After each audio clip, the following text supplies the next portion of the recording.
What's up everyone, welcome to this video. In this video I will show you how to fix the screen not responding to touches issue on your Xiaomi POCO phone.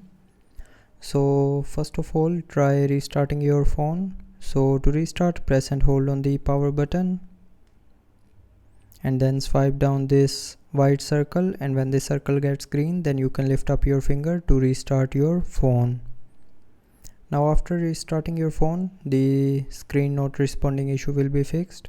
But if you are still facing the issue, then if you have installed any screen protector, then remove the protector and clean your screen with a clean cloth.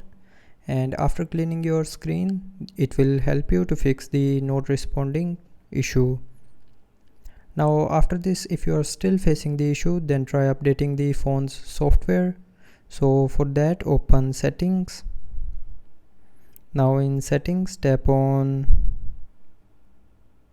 about phone.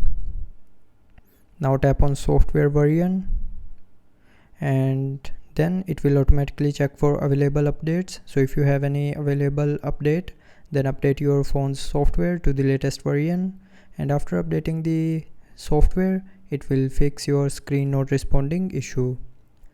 So that's how you can fix the screen not responding to touches issue on your Xiaomi POCO phone.